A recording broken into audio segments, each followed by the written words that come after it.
It's the Sound of Ideas Reporters Roundtable from IdeaStream Public Media. I'm Mike McIntyre. So glad you could join us for a look at all the week's top news. And here it is.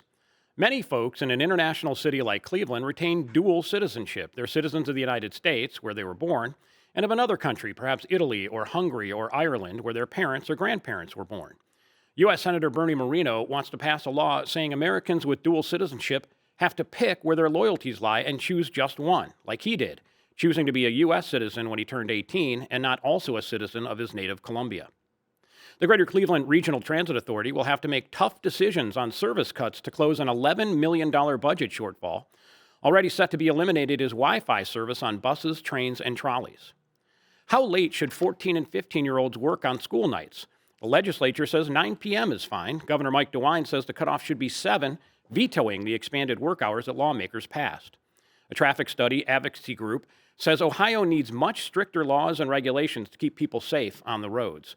And the Big Ten Championship is tomorrow in Indianapolis. Top-ranked Ohio State versus second-ranked Indiana.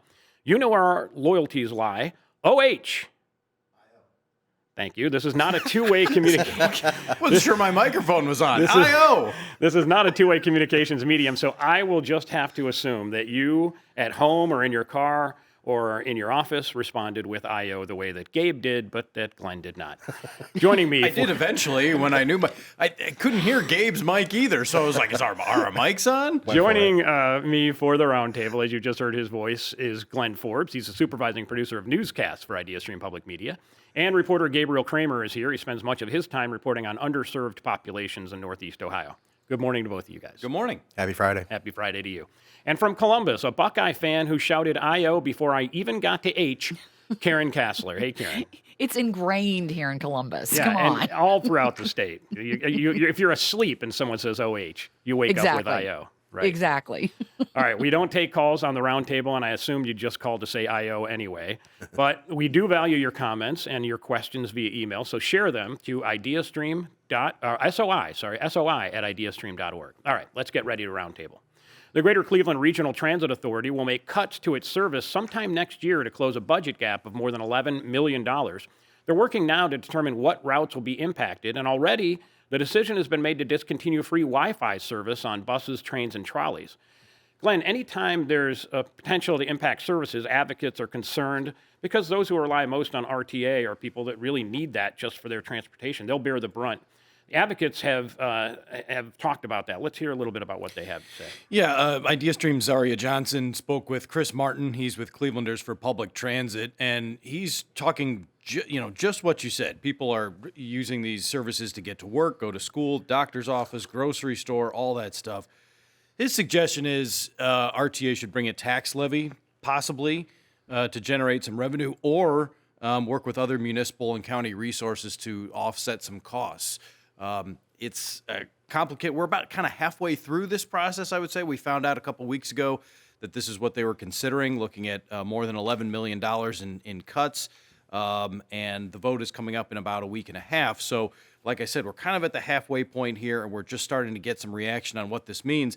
And as you mentioned, a couple days ago, we found out they'll be discontinuing the Wi-Fi on December 19th. That's on the buses, trains, and trolleys. Yeah, Gabe, there's still going to be Wi-Fi at the Stephanie Tubbs Jones hub, but that service on buses and trains, it wasn't incredibly expensive, but it's some expense, and they're going to get rid of that. Yeah, so they're going to get rid of Wi-Fi services on buses and trains. They're going to keep it at certain stations, like you said, the Stephanie Tubbs Jones station downtown, also Tower City, East 55th Street, kind of the more utilized stations. Right, Lewis Stokes, Windermere, and Cedar University to finish that list. Yes. But I have to be honest. I mean, I'm not an everyday user of RTA, but when I am on RTA, which is primarily the Red Line, it's really hard for me to even get connected to that Wi-Fi service. So, I'm not a frequent user of that thing, Right. even when it was available. You won't miss it. Great. I'm personally no. In addition, one more was East 79th Street Station. Those places will still have Wi-Fi. But beyond the Wi-Fi, Glenn, what we're talking about is RTA, it collects fares. The fares do not pay for the service. It's not nearly enough.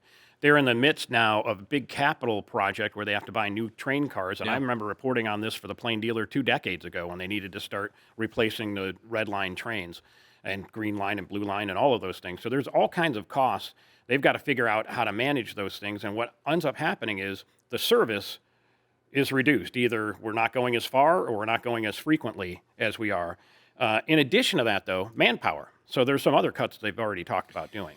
Yeah, there are 56 vacant positions right now that they're considering eliminating. They're talking about reducing overtime, restructuring some of their business functions, hiring freezes, and as you mentioned, the service cuts. And that's what gets the most attention. Those are going to be last, according to their CEO, India Birdsong Terry. So we won't know those for several months. But it's another consistent theme. I mean, how many times have we heard the last couple months businesses talking about rising healthcare costs? So that's another expense for them. Increases in contractual wages, service contracts, maintenance contracts. We're just, as you mentioned, one of the first stories I remember reporting on here at IdeaStream almost 8 years ago was this, massive undertaking of replacing these aging cars. They used to do kind of this Frankenstein thing where they would take different parts of different cars and, try to keep them going for as long as they could. And they really couldn't do that anymore. So as you mentioned, a ton of costs, and then just, inflation, costs of doing business, the healthcare costs that I talked about, it's all kind of caught up to the point where they're looking at cutting about $11 million here. Yeah, you're right, by the way. They had a whole area, I called it the morgue, but it was a place where they cannibalized old cars to get parts for the existing cars and keep them running. And they've been doing that for years. And so you can see what the need is there. Now, it's a public service, Gabe. Is the public going to be able to weigh in on what kind of reductions there might be? The CEO says yes. India Birdsong said yes, that they will probably make the decisions on what routes to have altered or changed or cut by the end of next summer, and hopes to have some sort of public input session between now and then, although the budget is essentially due it's in a couple weeks. So, that decision will be made, but there'll be opportunity for people to chime in on which routes they need. All right, Daryl sends us an email. He says, does the revenue shortfall also impact capital projects, such as the new rail cars and the proposed stop at the Haslam Dome, which is really at this point just sort of an idea that's been floated about creating a new stop there? But the question is, does this impact it? And if you look at budgets, this is not a capital budget. This is the operating budget. Who knows? Maybe something will impact that in the future. But we're not hearing now that, we're not going to replace rail cars or something of that nature. No, we're not hearing that yet. And as Gabe mentioned, I don't want to put words in the CEO's mouth, but it's, service cuts, I don't want to say last resort, but that's the last thing they're going to determine. They're putting this study together. They want to do an evaluation of, what would, I guess, be the least disruption when you're talking about service cuts. So that will come last, and we're talking about another 6-7 months maybe until we know what those service cuts are. Okay. Let's stay on the roads now. Ohio needs to do more to make roads safe, according to Advocates for Highway and Auto Safety. That national advocacy group released reports on every state this week and gave Ohio a flashing yellow or caution rating. That means speed up really fast so you can beat the red light, doesn't it, Karen? You'd know. No, it does not. I thought that's what yellow flashing lights mean. No, Apparently but not definitely not in this case. And 38 states have this. So if that's what's happening in 38 states, look out. Yeah, so what does it mean? Why are they saying that Ohio doesn't get a green light, that we have a flashing yellow caution? I mean, some things are good, but a lot of stuff needs to improve. Right. The things that are good, they like the distracted driving law, the texting law that was put in place a couple years ago.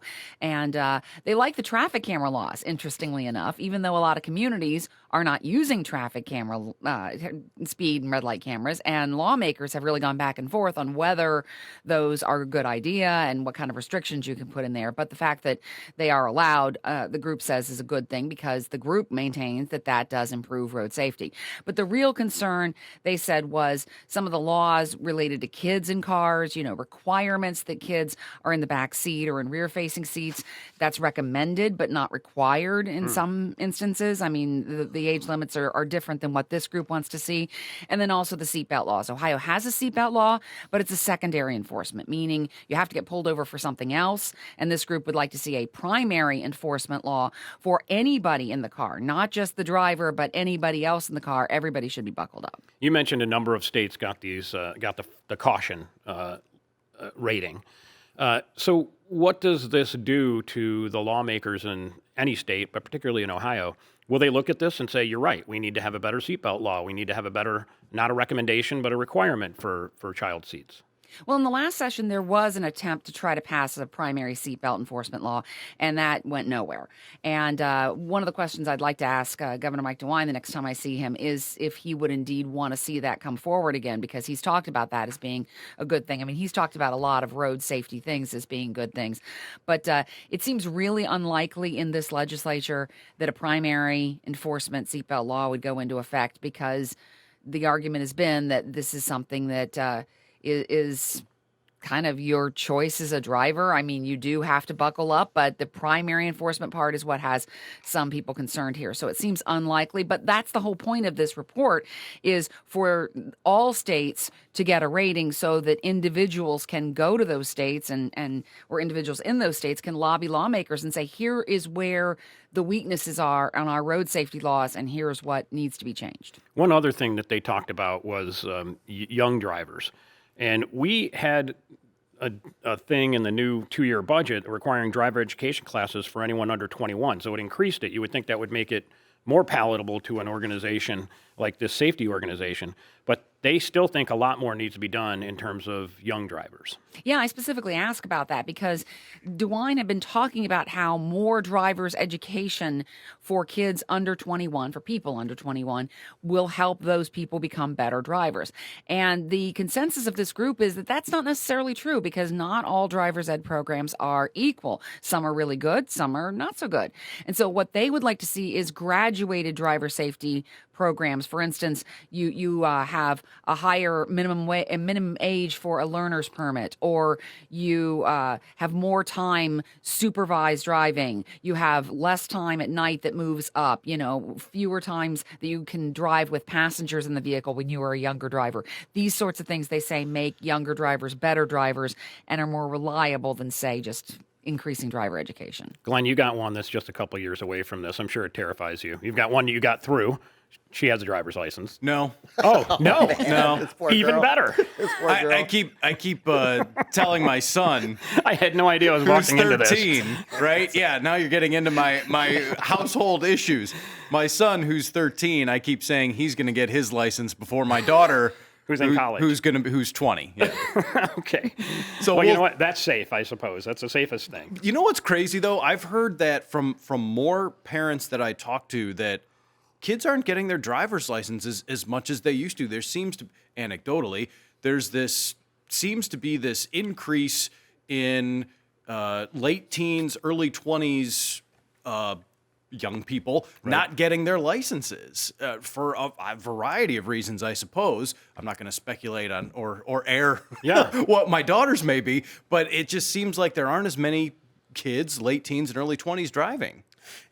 I don't mean to belabor this, but there is a new law that changed this year in Ohio where, essentially there's a process to get your license. You get your temps, and then you take your in cars, you do your driving, and you could ignore that process if you wait till you're 18. So I think kids were waiting for that. That law changed that you have to wait till you could wait till you're 21 instead of 18. So they might start now. So I wonder a if people little might earlier. come back to doing those driving. The other part is we parents are suckers and drive them everywhere now. I remember back in my day, it's like, get on your bike and go. Yeah. Right? And now, I need a ride somewhere. The parents and the other friends. I mean, my daughter has an amazing ability to get these other people to do what she wants. It's incredible. We got deep into that one, but but good. And maybe if the safety group knew that there were people that were delaying their licenses, we'd get a slightly higher score. Did have one comment, this is from Susan in Willowick. She says, driving Route 2 once a week, I see that speed may be the reason for accidents. I drive the speed limit, and everyone passes me. I don't know that speeds would be reduced if the limits were lowered, but when I see someone whizzing past me at 80 miles an hour, something needs to be done. Well, that's absolutely true. Yeah, Karen? I remember a couple years ago when lawmakers were considering maybe raising the speed limit, and DeWine said, absolutely no way. He doesn't usually speak out directly on, I will veto this if it's presented to me. That one, he said, I will veto that if it's presented to me. Glenn? If the speed limit's 70, Then people go 85. is going 80 Yeah. that bad? If that's the... Oh, I see what you're saying. Okay. Yeah. Well, yeah. The Highway Patrol has an opinion on that. Yeah, I think they would say yes. Well, it depends. And if you play for the Cleveland Browns, the speed limit's 100. Oh, gosh. All right, moving along. It's the only thing they do quickly. So we talk about driving and regulations and laws that might make roads safer. They really don't mean anything if the person behind the wheel is drowsy and falls asleep. And that's what happened on I-271 in Medina County earlier this week. The Ohio State Highway Patrol says the driver of a tanker truck carrying ethanol fell asleep, jackknifed in Granger Township early Wednesday morning. It spilled an estimated 4,000 gallons of ethanol, mostly into the median. The cleanup closed a 10-mile span of I-271 for much of the day. Let's talk just a little bit about that. I remember waking up, Lee Barr jumped on that story first thing in the morning, so we had it up on the website immediately. But because that's a big issue. If you're closing an entire highway, both directions for most of the day, what happened in this case? Yeah, I mean, it's crazy because it's a bad situation that really could have been much, much worse. I mean, the crash happened at 4 a.m., better than, 7 or 8 a.m. for when you talk about other people on the road. Because of the amount of ethanol that spilled, estimates up to 6,000 gallons from Granger Township Fire Chief Steve Camp.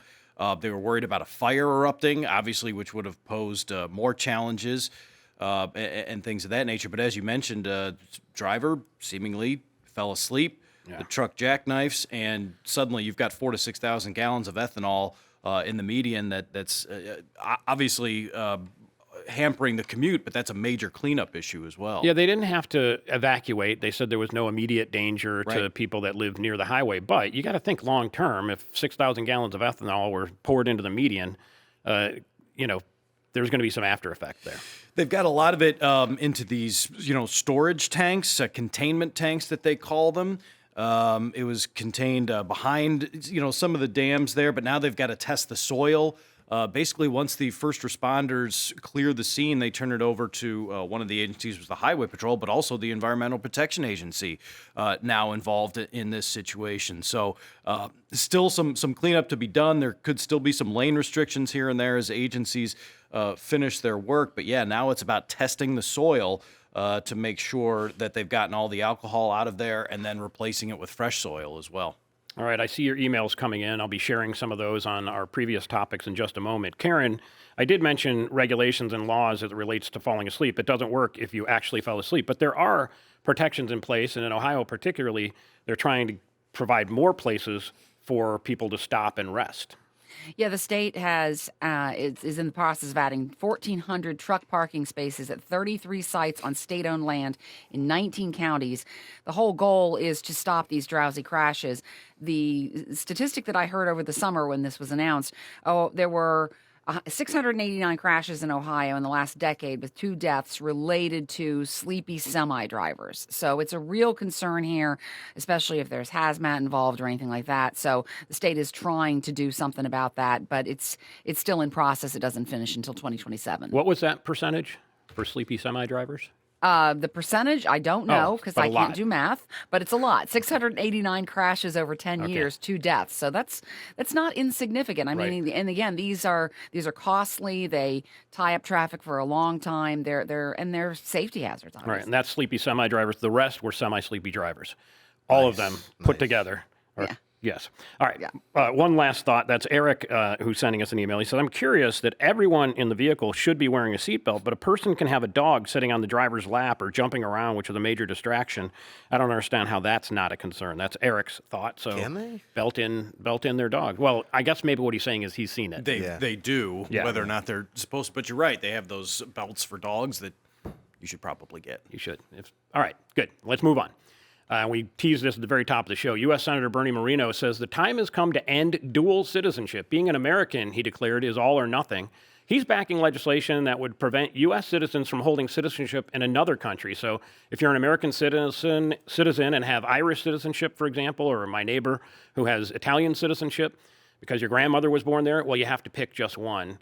Karen, this is not just an American thing. I know in Japan it's single citizenship. There's a number of other countries as well. But why is Moreno pushing this? And by the way, he emigrated from Colombia and decided to be a U.S. citizen, just a U.S. citizen. What is his reasoning for making this a law? Yeah, I think he said that he was 5 years old when his family immigrated from Colombia, and that at 18 he decided to become an American citizen. And he did an interview with my colleague Sarah Donaldson yesterday about this whole thing, saying that this is a wrinkle in the law, that the law does not actually force you to renounce your previous citizenship when you become a citizen. You, in effect, verbalize that, but that's not what the law is saying. So he says his bill will basically fix that, which is what he called a loophole, and makes it so that when you do become a naturalized citizen, you give up your previous citizenship. Now, it's very hard to find estimates on how many people in this country have dual or multiple citizenship. It could be 500,000. That's one estimate I've seen, all the way up to 5 million. But certainly there are people who are affected by this who have made a decision potentially that they want to retain that multiple citizenship for a reason. And this would basically tell them you can't do that anymore. You have to decide one or the other. Yeah, and that's what you said when you become naturalized, then you'd give up your other citizenship. But I know a whole lot of people that have been born American citizens and are working toward getting their citizenship somewhere else. It takes years in order to do that. The question that Dan has, and it goes to that point, in my case, he says, if you just don't tell Bernie you're a citizen of Ireland, how is he going to find out? And how's the government going to know?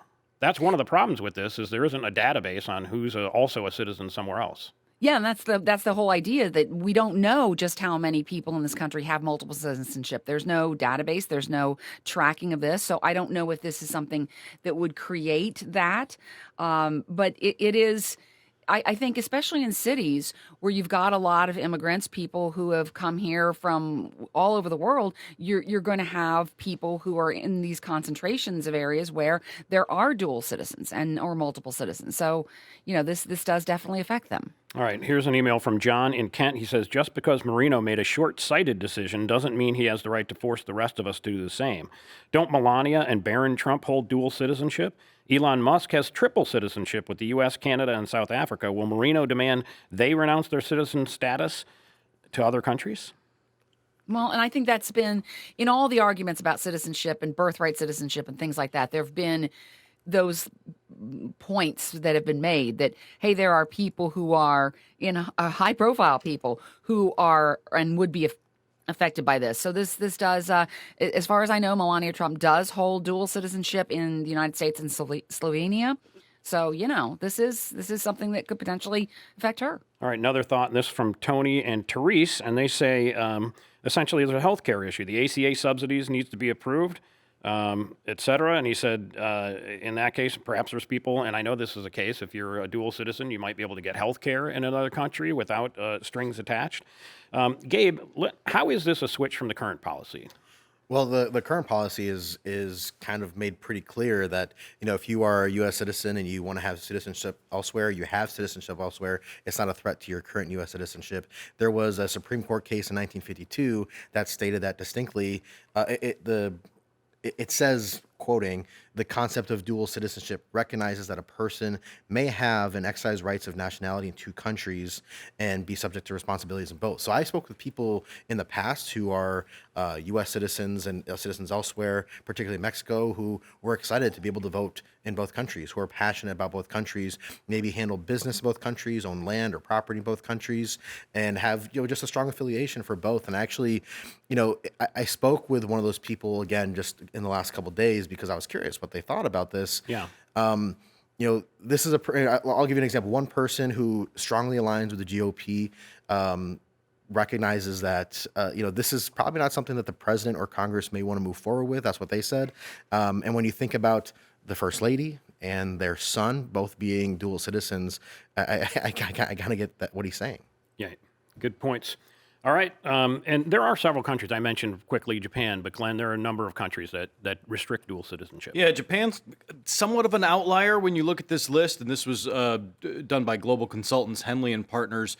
China, Cuba, India, Singapore, Japan, as you mentioned, Indonesia, and Saudi Arabia, citing concerns about national loyalty, which is kind of what... That's the issue. Yeah, that's the issue that Bernie's talking about. Security risks, also legal complexity.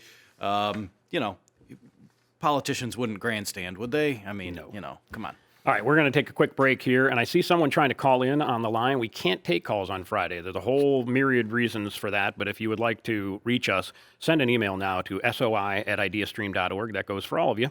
Time now for a quick break and more stories to go, including why an LGBTQ plus entertainment complex in Lakewood will be closing its doors for good later this month.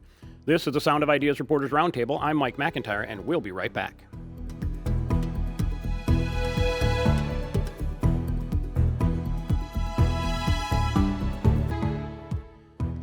Welcome back to the Sound of Ideas Reporters Roundtable from IdeaStream Public Media. I'm Mike McIntyre along with Gabriel Kramer and Glenn Forbes from IdeaStream. And in Columbus, State House News Bureau Chief Karen Kassler. A reminder before we get back to the roundtable to encourage you to try out our IdeaStream News Quiz to test how well you've been following the news this week from IdeaStream, from the State House News Bureau, from the Ohio Newsroom, or maybe how well you've been listening to this program. You'll find the quiz at ideastream.org/quiz.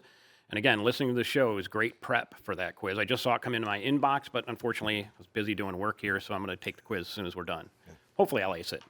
An LGBTQ plus entertainment development in Lakewood will close at the end of the month. Opened in 2022, Studio West 117 included bars, restaurants, and a gymnasium. It was really celebrated when it was open. There was a lot of controversy when it opened as well, and it has had some pretty serious financial woes, it seems, Gabe. It has. And earlier this week, when they announced that they would be closing its doors, it released a statement and provided very little ways to reach them and contact them to follow up and ask. And we reached out several times by way of phone and email. We didn't get any responses back. But I think putting two and two together, we did some research and found that they are in some pretty serious tax debt, about $160,000 in tax debt amongst three buildings. And that's after a history of having other financial issues, including defaulting on more than $9 million worth of loans a couple years ago. So these financial woes are piling up. Sounds like a great idea, not really great execution, money problems from the very beginning, and now we have closure. But what does that mean for the community? These, as we've been talking to advocates, having safe spaces like this, there's a gymnasium, there's bars, there's restaurants, that's all going away. What are the concerns now about that? Well, I think to the credit of Studio West 117, what they said is in their statement is that the community needs to continue to support these inclusive spaces. And we reached out to the LGBT Center of Greater Cleveland, who basically said the same thing, that they're sad to see any space dedicated toward LGBTQ plus people in the community go away. And there's, we had a discussion in the newsroom about, one person saying, there's a bunch of places in town that are made like this. And there's a few, certainly. And I can't speak to however many how people think is a lot or is not a lot. I can tell you that a Google search suggests that there's a few spaces like this. So I think, there certainly is a yearning for those inclusive spaces. People feel safe. People feel like they belong. And I think for a lot of people, they're sad to see any of them go. Yeah, it's a disappointment when any business in Cleveland closes, or Lakewood, or the Cleveland-Lakewood border. But this one, particularly for the community, is being felt.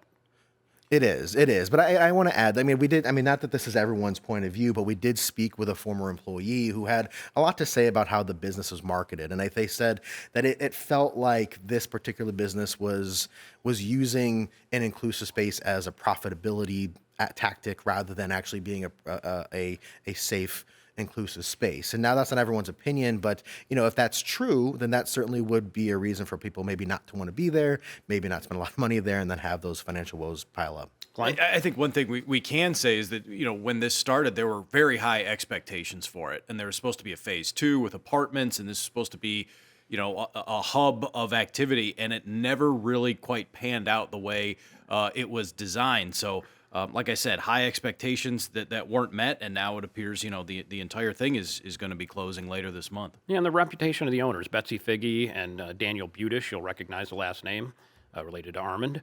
But there was, these are people that are big in the community. There was a lot of hope for it. And as I said, whenever a business fails like this, that's bad news. Yeah. All right. Cleveland City Council this week signed off on the exit deal for the Browns. The Haslam Sports Group, which owns the team, will vacate the existing downtown stadium for a new enclosed stadium to be built in Brook Park.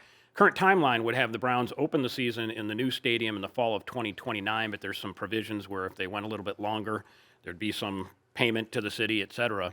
But Glenn, council really dug into this deal. It was negotiated between Mayor Justin Bibb and the Haslams. And they made some tweaks, made some changes. But before that, they really, they got into it deep. This was a long council committee session. There were lots of criticism and two holdouts who will never vote for this, in Mike Polensek and Brian Casey. But in the end, it was passed. What kind of tweaks were there? So, a couple things. It was we've heard a lot about this $25 million payment that the Haslams are, going to pay this month, according to the deal. Some of that was shifted. It was supposed to be $25 million to the lakefront. Now that's $20 million. still paid out over 5 years. The neighborhoods are to receive $25 million over 10 years. The administration is really hoping this jumpstarts that lakefront development. They say, hey, we can start using this money now. This is a big deal. We're going to help mitigate the impact to downtown businesses. And, you can relate it to two businesses in the Flats announcing this week that they're going to close. And so the question is, well, aren't things going to get worse, right? Yeah, Rum Runner is closed, right? Right. Inferno. And And Inferno, which used to Inferno. be Dante's Inferno, and then Margaritaville is going to be closed for the winter. Closed for the So season, things right? are, the Flats is taking it on the chin too. But you think about all of the businesses related to football, Right, too. and we know people before and after the games, certainly early in the season when the weather's warmer and maybe there's a little more interest in the team. You see a lot of people migrating down to the Flats, like I said, before and after those games. But so that's one of the questions, and the administration's response is, well, hey, we've got this money, and we can get started on this now and help some of these businesses. You mentioned council and some of the contention here. There, I think more than just Polensek and Casey felt, but they were somewhat, kept in the dark. I mean, this announcement of this deal kind of came out of nowhere to them. They weren't, being apprised of what was going on, and they were still trying to fight to keep the team. But talk about conversations we have in the newsroom, and I think a lot of people who are interested in this are having this conversation. What leverage do you really have after the lease expires, right? And so the position of the Bibb administration is we've got to, in some ways, take what we can get. This is $100 million. And in fact, they said to council, this is unprecedented. We got $100 million. The whole deal is $100 million in various ways. That payment you talked about, the demolition, and some other things.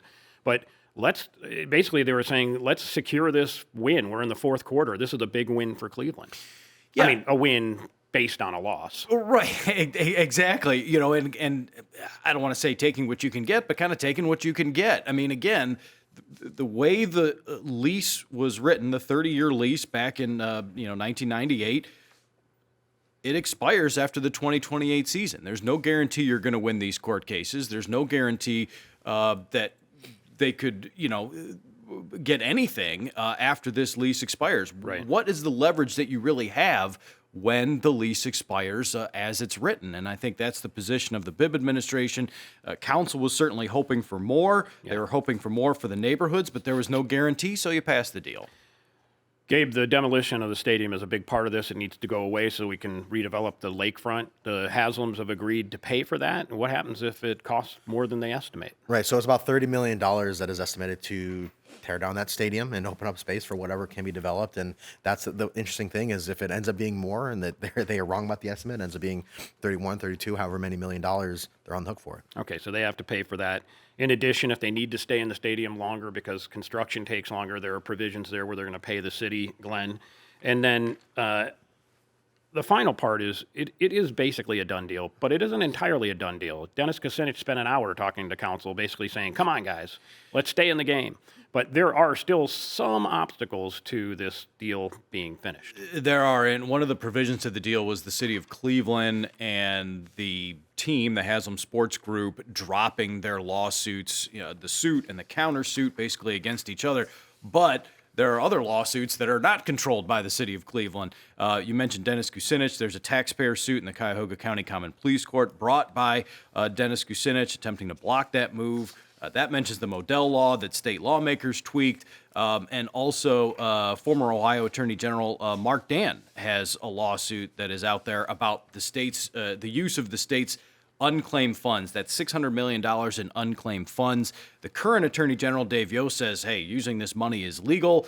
And there's actually a hearing scheduled for Monday at federal court in Columbus to further discuss this issue of the unclaimed funds. Gabe? One of the things I'm curious about and I have no answers for is how, and we talked about RTA earlier, is there going to be RTA access to this place? Yeah, And there's talk about a station being right, constructed but there. is that going to happen? I mean, right now where fans primarily park in the Muni lot downtown, it's right at a stop, and I'm curious, is there going to be a new stop down in Brook Park? And I know that there is for the airport, but a few miles away, I don't know. Yeah, and even more interestingly is how much is it going to cost to park there? When you go to the Muni lot, there's a certain expense. How much is it going to be to go to this place that is owned by the team? Yeah. And what is the parking cost going to be and all of the logistics of going to a game? And will people be able to afford to go to games? We heard about personal seat Right. licenses this week and all of that. I know I mentioned a couple weeks ago there haven't been too many good memories at the new stadium, but it was kind of a throwback, parking in the Muni lot and making that walk along the lakefront. It is never going to be the same once they do this, and that is kind of sad. Yeah. All right. Let's talk about Governor DeWine vetoing a bill that would have expanded the hours for 14 and 15-year-olds, the hours that they could work throughout the school year, from 7 o'clock, which is the limit now, to 9 o'clock. The legislature approved the expansion, which Democrats opposed on the grounds it was a way for businesses to secure cheap labor because teens get paid less than the minimum wage that adults get paid. The governor thinks young kids shouldn't be working late, except maybe working on their homework. Karen, he vetoed the bill. He said it wasn't in the public interest. Yeah, and this is one where, sometimes he does tip his hand on what he's going to do, if you can read between the lines. I asked him a couple weeks ago when this was actually sent to him, because he has 10 days, including Sunday, or not including Sundays, to sign. And I asked him, are you going to veto this? He said he wouldn't talk about it, but he did note that learning to work is important, but he was concerned about the hours there and how the law would work. And so that's pretty much what he said in his veto statement, that he is very concerned that the law appears to be working now that basically stops kids who are 14 and 15 from working past 7 o'clock during a school night. He said that there's a balance here between learning to work and learning those skills and earning money and that sort of thing, plus the importance of studying and keeping ahead on schoolwork. So he really said that the current law strikes that balance and that he saw no reason to change from that current law. Yet it was widely supported. Yeah, I mean, it wasn't a directly party line vote here. I mean, it was a Republican-sponsored bill. There were some Democrats who stood up and said they were concerned about how this really wouldn't help with the need for certain in-demand jobs in Ohio, and that the longer working hours could have an effect on kids. But Republicans had said this will help with staffing shortages that some businesses continue to have. Yeah. And so, that's what we saw. Well, they have a supermajority. What about the idea of a veto override? Well, in a way, I could see it happening, certainly, because both it passed the House and the Senate by veto-proof majorities. But federal law, the Federal Fair Labor Standards Act, would have to change for this to go into effect. So in a way, overriding his veto would be just a move here that wouldn't have any real impact until the federal law potentially would change. And they did also at the same time pass a resolution urging Congress to change that federal law. DeWine has no say on resolutions like that because they're not laws. They don't have the force of law. So it's kind of like this was a bill that kind of said we'd like this to happen, but it really can't happen until something happens on the federal level. Okay. The U.S. Department of Housing and Urban Development is shifting a grant program from primarily funding long-term housing for the homeless to short-term housing with treatment requirements. Local advocates say the best way to deal with other issues that homeless people face is to give them a stable home.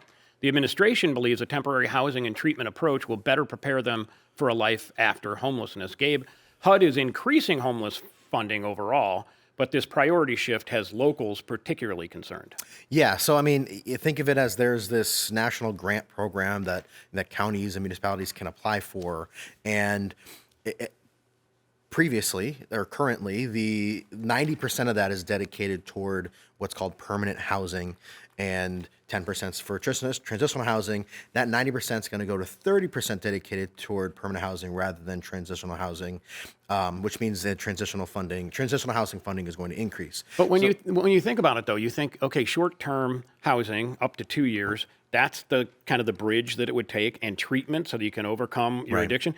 When the government's talking about, they're saying, okay, we're going to make people better and ready to be in permanent housing. Why is it the advocates say that's not the best approach? So what the advocates are telling me, including NEOC, the Northeast Ohio Coalition for the Homeless, is that providing someone a home is really what gets them, if there's concerns about drug use or concerns about struggling mental health issues, really what providing them a home, giving them this kind of stable, normal life is what helps them bounce back, rather than having essentially a babysitter throughout your every day. You have curfew checks, you have to take random drug tests, you have to do all these things, so you don't really feel in control. You don't have autonomy of your life, and when you provide someone that home, it really makes them feel like, hey, I've got more control of my life, and then that desire to get away from those bad things just kind of comes in place. And that's the role in Cuyahoga County that Eden plays, Emerald Development and Economic Network. Yes. They have provided housing, permanent housing,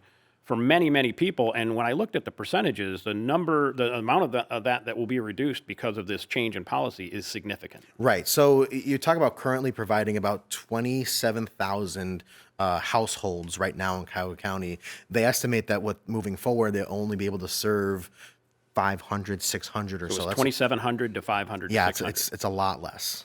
Okay. All right. We are going to continue to follow that story, but right now we're going to take a quick break. And when we come back, we'll continue to talk about the news of the week, including the big game tomorrow, the Big Ten Championship between Ohio State and Indiana. It's the Sound of Ideas Reporters Roundtable. I'm Mike McIntyre. Stay tuned.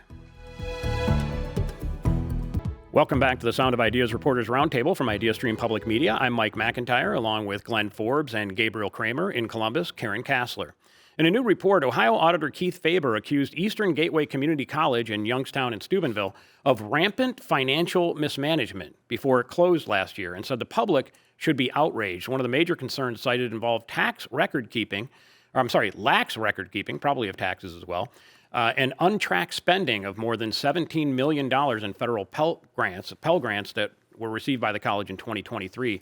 Glenn, what the auditor said was this isn't just normal little bookkeeping errors. This is something that people should be outraged about. Yeah, and in a release, he said this goes beyond sloppiness and honest mistakes. The public should be outraged. I mean, we're talking about, not only illegally charging federal Pell Grant students a higher tuition rate to attend school, but, a lack of control and policies around employee credit card use and travel. The college reportedly cannot provide a list of all employees with company credit cards. It just seems like, and again, the quote was rampant financial mismanagement that went beyond, some of these issues with the Pell Grants and overcharging and things like that. The accusations is that there was really no oversight of any of these financial issues and employees kind of running wild. That's the way the report reads. This is a college, not a club. And yet, these are pretty basic financial controls that seem to have not been in place. No wonder it went belly up. So we're talking about, search warrants in January of 2024 from the state. The U.S. Department of Education ordered it to end a free college tuition program. This has kind of been a long time coming. And as I said, the report, you're talking about no formal commission of records keeping, no public records policies displayed. It goes on and on and on. It just seems like there's so many issues here. I know that Youngstown State is going to open a campus in their Steubenville building, a satellite campus. I'm sure that the financial controls will be better from the folks at Youngstown State. You would certainly think so. Certainly think so. The Cleveland Metropolitan School District parents and teachers blasted the district's consolidation plans where they would close 18 buildings and a total of 29 schools next year. They claim it'll hurt students with special needs. And one of the schools that would close is Louisa May Alcott, a school with just 167 students on the west side, large population of special education students, 30%. Gabe, we're going to be hearing about this because there are public forums. This is one. Of course, the vote is coming up early next week. But this consolidation plan has some fallout. We heard from the parents on this one. Right, especially when we're talking about the special needs students, the parents, and this is true of all parents, but these parents like to have kind of the smaller classrooms. The students can get more individualized attention, and then there's also that concern of they've built this rapport, this relationship with the educators in these schools. All of a sudden, you have to change that. That's another adjustment that these students are going to have to make. So the vote, though, is coming next week. It looks like there's momentum on that, the idea of the overall plan. The question is, will they address special needs in a different way? There is. And what the district is saying is that, they're going to carefully map out where students can be placed. And they're reminding parents that, open enrollment does exist. You can pick and choose where you want your students to go. So if, a teacher at one school is closing, ends up in another school, you can place your student at that school. Okay, so pick Hawken. Sure. Not that open. It's not that open. If you can afford it, certainly you can. But the public school is public for a reason. And there are complaints that parents of special needs children were not, really consulted. The complaint was, hey, that you just sent out this form letter. You didn't really get any input from these families. How can you go forward with this plan? Some of these schools have upwards of 30% of their student population is special needs. So a lot of complaints. You would expect that in a consolidation plan, but certainly some concerns from the special needs families there. All right. We appreciate Connor Morris, our education reporter, who was out there getting those opinions, and that story. Cleveland Browns quarterback Deshaun Watson was back on the field this week. He was on the practice field. He's still rehabbing from a re-ruptured Achilles tendon. Could this mean he'd actually take the field for the Browns ever again? I'm not sure a whole lot of people care at this point when you look at what the record is, and now we're basically the Browns story is moving to Brook Park, not necessarily this season, but it would be a twist if this guy who everyone said threw his last pass for the Browns ended up coming back onto the field. Any chance that'll happen? Our resident sports expert. I mean, I think there's certainly a chance. You would be looking certainly at injuries to Shedeur Sanders and Dylan Gabriel, the two rookie quarterbacks that they want to take a look at and develop if Deshaun Watson were to get on the field. My speculation on this is that both sides are doing everything they can to kind of either avoid not a lawsuit, but maybe a complaint filed with the Players Association. Let's say Deshaun Watson says, "Well, hey, I'm healthy. Why aren't you putting me on the field?" And from the Browns' and from Deshaun's perspective, you think, "Well, I still have another year left of this $230 million guaranteed contract." In fact, they've kicked some of that money down the road. So I think both sides are minding their P's and Q's and making sure that everything is done by the book so we can eventually get this contract off the books. I mean, a big reason why they're not putting him back in the field aside from injuries because he's an interception machine and he played horribly. But quarterback play has been so bad this year. They've only have 3 wins this season. So I mean, I think fans could throw Connor Morris in there and they'd be like, all right, let's see what he's got. Dylan Gabriel did not distinguish himself. Now No. we've got Shedeur Sanders, who I, by the way, think showed a couple of sparks. Yes. Reason to be excited with a This young will guy. be an interesting game. He's going up against the Titans this week, Glenn, and the Titans aren't great, and he's got a couple of weeks under his belt. Could there be this moment where we're like, hey, maybe he's our quarterback? I think so. Yeah. And to your point, I think he showed a little more than Dylan Gabriel. The scary thing was a couple weeks ago they said we're going to take Deshaun Watson on the road. The report was he's been mentoring Shedeur Sanders. That's a little frightening, either on or off the field. I'm not sure you want that. Now, to be completely fair, Deshaun Watson has played football at a high level, not in Cleveland, but in Houston. He did play at a high level. There's some speculation that there was some hand-holding with the coaching staff going on down there.